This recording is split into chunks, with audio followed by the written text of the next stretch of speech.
بسم اللہ الرحمن الرحیم ان الدین عند اللہ الاسلام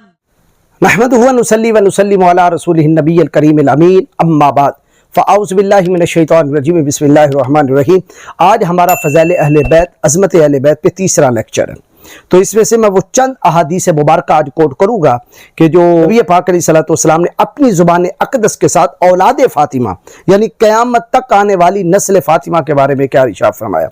حدیث پاک ہے، حضرت عبداللہ ابن مسعود رضی اللہ تعالیٰ عنہ روایت کرتے ہیں، اور اس حدیث پاک کو امام حاکم بھی لے کر آئے، امام بزار بھی لے کر آئے، امام ابو نعیم حلیۃ الاولیاء کے اندر لے کر آئے، اور اعلیٰ حضرت عظیم البرکت الشاہ امام احمد رضا خان فاضل بریلوی علیہ الرحمہ نے بھی اس کو نقل کیا۔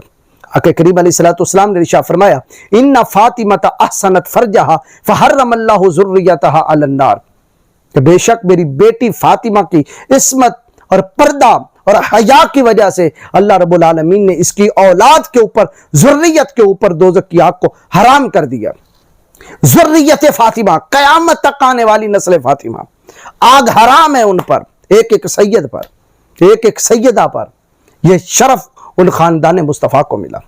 حضرت عمران بن حسین روایت کرتے ہیں، آپ بیان کرتے ہیں کہ میں نے خود تاجدار مدینہ جانے دو عالم صلی اللہ علیہ وسلم کو سنا کہتے ہوئے کہ نبی پاک علیہ الصلوۃ والسلام نے ارشاد فرمایا سألت ربی اللہ یدخل احدا من اہل بیت النار فآتانیہا۔ کنز المال ہے اور فتاوی رضویہ شریف ہے کہ نبی پاک علیہ الصلوۃ والسلام نے کہا میں نے اللہ رب العالمین سے دعا مانگی ہے، میرے پروردگار میری اہل بیت میں سے کسی ایک فرد کو بھی جہنم میں داخل نہ کرنا، تو اللہ رب العالمین نے میری اس دعا کو قبول کیا، مجھے عطا کیا، کیونکہ اللہ رب العالمین اپنے محبوب کی رضا چاہتا ہے۔ والضحیٰ واللیل اذا سجا ما ودعک ربک وما قلی وللآخرۃ خیر لک من الاولی ولسوف یعطیک ربک فترضی۔ فرمایا محبوب تیرا رب تجھے ان قریب اتنا عطا کرے گا کہ تو اپنے رب سے راضی ہو جائے گا۔ حضرت عبداللہ ابن عباس اور علماء فرماتے ہیں کہ محبوب کی رضا یہ ہے کہ ان کے اہل بیت میں سے کوئی ایک بندہ بھی دوزخ کی آگ میں نہ جائے، اور اللہ رب العالمین نے آپ کی اس دعا کو قبول کیا۔ فآتانیہا، پس اللہ نے مجھے عطا کیا،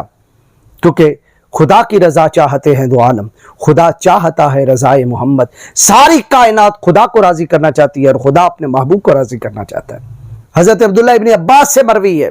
کہ آپ بیان کرتے ہیں کہ تاجدار کائنات علیہ الصلوۃ والسلام نے حضرت سیدہ خاتون جنت سلام اللہ علیہا فاطمہ الزہرا سے فرمایا یا فاطمہ ان اللہ غیر معذبکی ولا ولدی کی، کہ اللہ نہ تجھے عذاب کرے گا نہ تیری اولاد کو عذاب کرے گا۔ قربان جائیں، ان کی نسل اطہر کو اللہ نے آگ پہ محفوظ کر دیا، ہر ایک سید آگ سے بچا ہوا۔ اعلیٰ حضرت ان تمام احادیث کو لکھتے ہوئے کہتے ہیں کوئی سید جہنم میں نہیں جائے گا، اصلی سید اور خون نبی اس پہ آگ حرام کر دی گئی، ہر سید دوزخ کی آگ سے پاک ہے، اور وہ بد مذہب نہیں ہو سکتا، کوئی سید بد مذہب نہیں ہو سکتا، کوئی سید کافر نہیں ہو سکتا، کوئی سید غیر سنی نہیں ہو سکتا۔ اس کی وجہ کیا ہے کہ اللہ نے نسل فاطمہ پہ آگ کو حرام کرنے کا وعدہ کیا ہوا ہے، اور یہ اسی صورت ہے کہ جب قیامت تک سادات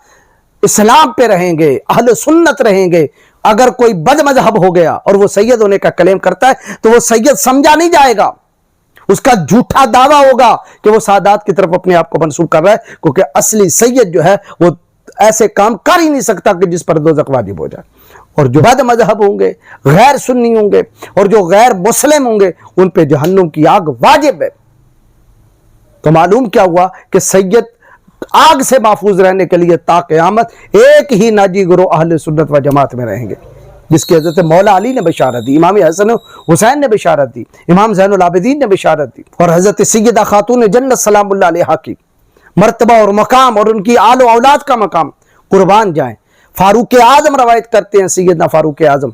رضی اللہ تعالیٰ عنہ کہ نبی پاک علیہ الصلوۃ والسلام نے ارشاد فرمایا کل سبب و نسب ینقطع یوم القیامت الا ما کان من سبب و نسبی،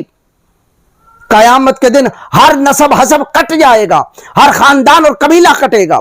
قیامت کے دن کوئی خاندان کام نہیں آئے گا، کوئی قبیلہ کام نہیں آئے گا، الا ما کان من سبب و نسبی، لیکن میرا نسب اور میرا حسب قیامت کے دن بھی نہیں ٹوٹے گا بلکہ کام آئے گا۔ اس کا مطلب مفہوم کیا ہے؟ قیامت کے دن کسی آدمی کی پہچان قبیلے اور ذات سے نہیں ہوگی، برادری سے نہیں ہوگی، اس کے اپنے عملوں سے ہوگی۔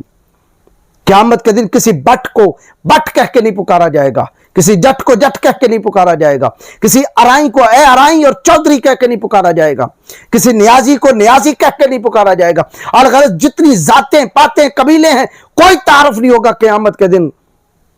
اتھے عملاں دے ہونے نے نکھیڑے، کسے نہیں تیری ذات پوچھنی۔ ہر قبیلہ ٹوٹے گا، ہر خاندان ٹوٹے گا۔ یہ پہچان صرف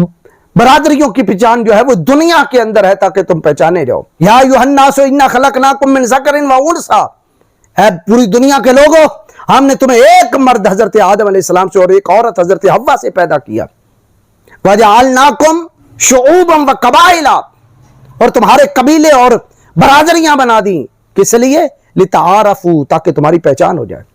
یہ برادریاں ٹوٹل کی ٹوٹل پہچان کے لیے ہیں۔ اور آقا کیا فرما رہے ہیں کہ قیامت کے دن سب برادریاں ٹوٹ جائیں گے، سب رشتے ناطے ختم ہو جائیں گے سوائے میرے رشتے ناطے کے۔ یعنی کیا مطلب؟ جو یہاں سید ہے قیامت کے دن بھی اسے سید ہی کہہ کے پکارا جائے گا، اس کی پہچان بھی سید خاندان سے ہی ہوگی۔ یہ برادری نہیں ٹوٹے گی، یہ رشتہ نہیں ٹوٹے گا، سب سادات ایک جگہ ہوں گے۔ اور یہ شرف کیا ہے؟ خود نبی صلی اللہ تعالی علیہ وسلم کی وجہ سے۔ اس حدیث پاک کو امام حاکم لے کر آئے اور امام احمد بن حنبل نے اپنی مسند کے اندر روایت کیا اسی حدیث پاک کو۔ حضرت عبداللہ بن عباس بیان کرتے ہیں کہ نبی پاک علیہ السلام نے ارشاد فرمایا النجوم امان لأہل الارض من الغرق، ستارے زمین والوں کے لیے ڈوبنے کے بچاؤ کا ذریعہ ہے۔ جب تک ستارے قائم ہیں اہل زمین نہیں ڈوبیں گے، سمندروں پر طغیانیاں نہیں آئے گی، قیامت نہیں آئے گی جب تک ستارے قائم ہیں۔ وَأَهْلُ بَيْتِي أَمَانٌ لِأُمَّتِي مِنَ الْاِخْتِلَافِ، اہل بیت جو ہے وہ امت کے اندر اختلاف سے بچاؤ کا ذریعہ ہے۔ اگر کوئی بچنا چاہتا ہے تو وہ میری امت کی طرف آئے۔ جس طرح سمندروں کے اندر بحری جہاز جا رہے ہوں اور اگر وہ بچنا چاہتے ہیں تو وہ ستاروں کو دیکھتے ہیں، ستاروں سے راستوں کو متعین کرتے ہیں اور ستارے ان کا راہ معین کر کے انہیں بچاتے ہیں غرق سے۔ اسی طرح جب اختلاف ہو جائے گا، امت کے اندر مسائل پیدا ہو جائیں گے، اعتقادی بگاڑ آ جائے گا، اگر کوئی راہ راست پہ رہنا چاہتا ہے تو وہ میری اہل بیت کی طرف لوٹے۔ میری اہل بیت امت کے لیے عقائد کے بچاؤ کا ذریعہ ہوگی، ایمان کے بچاؤ کا ذریعہ ہوگی۔ کیوں کہ قرآن اور اہل بیت دونوں قیامت تک ساتھ ساتھ رہیں گے۔ جہاں اہل البیت ہوگی وہیں قرآن ہوگا، جہاں قرآن ہوگی وہیں اہل بیت ہوگا۔ اس پر میں پہلے لیکچر میں تفصیلی گفتگو کر چکا ہوں۔ فَإِذَا خَالَفْتَهَا قَبِيلَةٌ مِّنَ الْعَرَبِ اخْتَلَفُوا، اور جو اختلاف کرے گا عرب میں سے کوئی قبیلہ میری اہل بیت کے ساتھ، جو میری اہل بیت سے لڑے گا، اختلاف کرے گا، فَصَارُوا حِزْبَ إِبْلِيسَ، وہ ابلیس کا گروہ ہوگا، وہ ابلیس کی جماعت ہوگی۔ یزید دیکھیں ابلیس کی جماعت، عبد الملک بن مروان کو دیکھیں یزید کی جماعت، مروان بن الحکم کو دیکھیں ابلیس کی جماعت، جس نے امام حسن کے جنازے پہ تیر چلا دیے، امام حسن کو روضہ رسول میں دفن نہیں ہونے دیا، منبر پہ حضرت مولا علی کائنات شیر خدا کو گالیاں نکالتا تھا، ان پہ سب و شتم کرتا تھا۔ ان کی اولاد آگے جا کے عبد الملک بن مروان نے اہل بیت کے افراد کو چن چن کے قتل کیا۔ ولید بن عبد الملک، یزید بن عبد الملک، ہشام بن عبد الملک، یہ وہ لوگ تھے جن کے زمانہ میں اہل البیت سے محبت کرنا ایک جرم سمجھا گیا۔ گردنیں کاٹی جاتی تھی ان لوگوں کی جو اہل بیت سے محبت کرتے تھے، اور ایسے ائمہ اور محدثین کو جیلوں میں زبردستی ڈال دیا گیا تھا، کئی مدتوں تک وہ جیل کے اندر رہے۔ حضرت سعید بن جبیر کو محبت اہل بیت کی وجہ سے ذبح کر دیا گیا۔ حضرت حسن بصری کو محبت اہل بیت کی وجہ سے علل اعلان ان کے گروہ کے اندر ایسے جاسوس جواسیس گھسے ہوئے تھے جو چھوٹی چھوٹی رپورٹ دیتے تھے بنو امیہ کے لونڈے حکمرانوں کو، کہ آپ کھل کے نام نہیں لے سکتے تھے حضرت امام حسن بصری، باوجود کہ مولا علی کے شاگرد تھے، مولا علی کے مرید تھے، مولا علی کے خلیفہ تھے، خرقہ خلافت انہوں نے پہنا ہوا تھا۔ حتیٰ کہ ایک بار کسی نے کہا کہ خلیفہ کتنے ہیں، سوال کیا حضرت حسن بصری سے کسی نے، کیونکہ بنو امیہ والے حضرت مولا علی کو خلیفہ نہیں سمجھتے تھے، وہ حضرت ابوبکر صدیق، حضرت فاروق اعظم، حضرت عثمان غنی تک خلافت کو معصوم سمجھتے تھے۔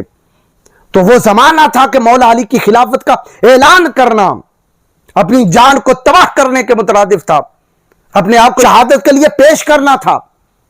تو حضرت حسن بصری روٹی کھا رہے تھے، آپ کے سامنے کھانا لایا گیا تو ہم نے روٹی کے 4 ٹکڑے کیے اور ٹکڑے کر کے سائل کو کہا اتنے ہیں، یعنی خاموش بھی رہے اور اشارہ کر دیا کہ 4 ہیں 3 نہیں، بنو امیہ کے لونڈے جھوٹ بولتے ہیں۔ یہی بات حضرت سیدنا صحابی رسول سفینہ کو بھی کرنا پڑی کہ جب ان سے کہا کہ بنی مروان کہتے ہیں کہ مولا علی خلیفہ نہیں، آپ نے کہا وہ بنی زرقہ جھوٹ بولتے ہیں نیلی آنکھوں والے۔ خلافت خود نبی پاک علیہ السلام نے ارشاد فرمایا الخلافت علی منہاج النبوۃ 30 سنۃ ثم تکون ملکا عدودا، خلافت علی منہاج النبوۃ 30 سال تک رہے گی، اس کے بعد ملوکیت آ جائے گی۔ اور وہ 30 سال کون ہیں؟ جناب ابو بکر صدیق کے 2 سال اور کچھ ماہ، حضرت سیدنا عمر ابن خطاب کے 10 سال اور کچھ ماہ، حضرت عثمان غنی کے 12 سال اور حضرت مولا کائنات شریع یزداں کے 4-5 سال، امام حسن المجتبیٰ کے 6 ماہ، یعنی این 41 ہجری ربیع الاول، ادھر 11 ہجری کو نبی پاک علیہ السلام کا وصال پرملال ہوا ربیع الاول میں، اور جب 41 ہجری آیا پورے 30 سال بعد امام حسن نے وہ خلافت حضرت امیر معاویہ کے سپرد کر دی۔ یہ 30 سال خلافت رہی ہے۔ یہ کون کہہ رہے ہیں بیان؟ حضرت سفینہ۔ فرمایا بنو مروان والے جھوٹ بولتے ہیں، یعنی مروان جھوٹ بولتا ہے، اولاد امیہ جھوٹ بول رہی ہے کہ مولا علی خلیفہ نہیں ہے، مولا علی خلیفہ برحق ہیں۔ یعنی یہ وہ دور تھا جس دور کے اندر اہل البیت کا نام لینا بہت بڑا جو ہے وہ جرم سمجھا جاتا تھا۔ تو ارشاد فرمایا کہ جب امت کے اندر اختلاف ہو جائے تو اس اختلاف سے بچنا تو میری اہل بیت کو اپنا بچاؤ کا سہارا بناؤ، اور جو پہلا قبیلہ میری امت سے لڑے گا شیطان کی جماعت ہوگی، یعنی بنو امیہ والے، اور یہ آخری حکمران مروان الحمار تک حضرت اہل البیت سے لڑتے رہے، بلکہ بنو عباس جب آئے، عباسی خاندان، وہ اس سے بھی بڑھ کے ظالم نکلے، انہوں نے بھی اہل بیت کے افراد کو شہید کر دیا گیا۔ یعنی مطلب ہے کہ قیامت تک جو بندہ بھی اہل البیت سے ٹکرائے گا، ان سے جھگڑا کرے گا، فساد کرے گا، ان کا غصب کرے گا، ان پہ لان تان کا دروازہ کھولے گا، فرمان نبی پاک علیہ السلام کی زبان اقدس سے نکلا کہ وہ حزب ابلیس ہوگا، حزب الشیطان ہوگا، وہ حزب اللہ نہیں ہوں گے، اگرچہ وہ ظاہری نمازی پرہیزگاری کیوں نہ ہو۔ حضرت عبداللہ ابن عباس سے اور روایت، آپ فرماتے ہیں کہ نبی پاک علیہ السلام نے ارشاد فرمایا اللہ سے محبت کرو کہ وہ تمہیں اپنے فضل و کرم سے غذائیں دیتا ہے، وہ تمہیں زندگی بخشتا ہے، اس نے تمہیں جسم دیا، خوبصورتی دی، اس نے تمہیں عزت دی، تمہیں وطن دیا، تمہیں فضائیں ہوائیں سانسیں دی، زندگی بخشی، تمہیں ایمان بخشا، شعور بخشا، تمہیں والدین دیے، تم ان کی نعمتوں کو گننا چاہو تو ان کی نعمتوں کو گن نہیں سکتے، اس لیے رب سے محبت کرو کہ وہ تمہیں غذائیں عطا کر رہا ہے اپنے فضل سے۔ اور آگے فرمایا وَأَحِبُّونِي بِحُبِّ اللَّهِ، اور اللہ کی محبت کی وجہ سے مجھ سے بھی محبت کرو، وَأَحِبُّ أَهْلَ بَيْتِي بِحُبِّي، اور میری محبت کی وجہ سے میری اہل البیت سے بھی محبت کرو۔ یعنی مجھ سے اگر تم دعوی محبت کرتے ہو تو تم پر لازمی ہے کہ میرے خاندان سے بھی محبت کرو، اور جو بندہ آپ کے خاندان سے محبت نہ کرے لیکن حضور سے محبت کا وہ دعویٰ کرے وہ اپنے دعوے میں جھوٹا ہے۔ اس حدیث پاک کو حضرت عبداللہ ابن عباس نے روایت کیا، امام ترمذی لے کر اور امام حاکم نے اس کو اپنی مستدرک کے اندر بیان کیا۔ حضرت عبد الرحمن بن عوف فرماتے ہیں کہ طائف کے موقع پر جب نبی پاک علیہ السلام نے غزوہ طائف کے موقع پر اس کو فتح کیا، خطبہ ارشاد فرمایا، طویل خطبہ ہے، اور اس کے ابتدائی جو الفاظ ہیں وہ آپ نے حضرت عبد الرحمن بن عوف نے بیان کیا کہ نبی پاک علیہ السلام نے ارشاد فرمایا یا ایھا الناس انی فارت لکم، اے لوگو میں بے شک تمہارے لیے فرت ہوں، یعنی آگے جا کے انتظام کرنے والا۔ فرت اس کو کہتے ہیں جو قافلے میں آگے آگے ہوتا ہے، قائد، رہنما، رہبر، میں تمہارا رہبر ہوں، قائد ہوں، اگلی منزلوں میں جب بھی تم کہیں پہنچو گے آگے مجھے پاؤ گے، قبر میں مجھے پاؤ گے، میدان معاشر میں مجھے پاؤ گے، پل صراط میں مجھے پاؤ گے، میزان میں مجھے پاؤ گے، انی فرت لکم، میں تمہارا فرت ہوں، وانی اوصیکم بعطرۃ خیرا، میں تمہیں ایک بات کی وصیت کر رہا ہوں کہ میری عطرت کے ساتھ نیکی کرنا، حسن سلوک کرنا، میری عطرت کے ساتھ نفرت نہ کرنا، میری عطرت کے ساتھ بغاوت نہ کرنا، میری عطرت کے ساتھ ظلم و ستم نہ کرنا، میری عطرت کے لیے اپنے دل واق کرنا، محبتیں، مودتیں، پیار نچھاور کرنا ان پر، میرے حسن و حسین کو اپنے سینے سے لگانا، ان کا نام جپنا، علی المرتضیٰ کا ذکر کرنا، میری اہل بیت اور عطرت سے محبت رکھنا، یہ وصیت کر گئے۔ اور اگلی بات کیا کی نبی پاک علیہ السلام نے؟ وَإِنَّ مَوْعِدَكُمُ الْحَوْض، یہ بات یاد رکھنا، میری اور تمہاری ملاقات کا جو ٹھکانہ ہوگا وہ حوض کوثر ہوگا، تم اور میں حوض کوثر پہ ملیں گے۔ یعنی اس وقت تم پتا چلے گا تم میں سے کون کون میری اہل بیت سے محبت کرتا رہا، تم میں سے کون کون میری اہل بیت کے گلے کاٹتا رہا، کون کون میری اہل بیت کے ساتھ ظلم کرتا رہا۔ اور اگر تم اس حالت میں آئے کہ تمہارے ہاتھ اہل بیت کے خون سے رگے ہوئے ہیں، اس حالت میں آئے تو کہیں ایسا نہ ہو کہ بخاری شریف کے وہ حدیث کہ نبی پاک علیہ السلام فرمائے سوحقان دفع ہو جاؤ، دفع ہو جاؤ۔ اس دن آکڑتے مغروری نکل جانی سب تیری، دے کر سرور عالم آکھیا اے نی امت میری۔ آج لے ان کی پناہ، آج مدد مانگ ان سے، پھر نہ مانیں گے قیامت میں اگر مان گیا۔ یہ حضور وصیت کر رہے ہیں، حضرت عبد الرحمن بن عوف فرما رہے، اور اسے حدیث پاک کو امام حاکم لے کر آئے کہ میں تمہیں وصیت کر رہا ہوں میری اولاد سے محبت کرنا، جس طرح نماز کی وصیت کی، روزے کی وصیت کی، حج کی، زکوٰۃ کی، عورتوں کے ساتھ حسن سلوک کی، اسی طرح فرمایا میری اہل و بیت اور عطرت کے ساتھ بھی حسن سلوک کرنا، انہیں کہیں بھول نہ جانا۔ حضرت عباس نبی کائنات جانے دو عالم صلی اللہ علیہ وسلم کے چچا جان، یہ بات یاد رکھیں، اہل البیت میں حضور کی عطرت یعنی اولاد بھی شامل، نبی پاک علیہ السلام کی ازواج مطہرات بھی شامل، نبی پاک علیہ السلام کے آبا و اجداد بھی شامل۔ میں اس پر مفصل گفتگو انشاءاللہ اگلے لیکچر میں کروں گا کہ اہل بیت میں کون کون ہیں۔ حضرت عباس رضی اللہ تعالیٰ عنہ بیان کرتے ہیں کہ نبی پاک علیہ السلام کی بارگاہ میں حاضر ہوا، عرض کیا آقا آپس میں قریشی باتیں کرتے رہتے ہیں، اور جب ہم آ جائیں تو اپنی باتوں کو روک دیتے ہیں، اور ان کے چہرے وہ نہیں ہوتے جو ہونے چاہیے، یعنی ہم سے وہ نفرت کا اظہار کرتے ہیں۔ یہ فتح مکہ کے بعد کچھ قریشیوں کا یہ حال تھا۔ تو نبی پاک علیہ السلام نے سبھی قریش والوں کو اکٹھا کر لیا، اور اکٹھا کر کے جو خطبہ دیا آپ نے ارشاد فرمایا، ابن ماجہ کے اندر بھی اور مستدرک کے اندر بھی آپ نے ارشاد فرمایا ما بال اقوام یتحدثون فاذا راوا الرجل من اہل بیتی قاطعوا حدیثهم، فرمایا قوموں کو کیا ہو گیا کہ آپس میں باتیں جاری رکھتے ہیں،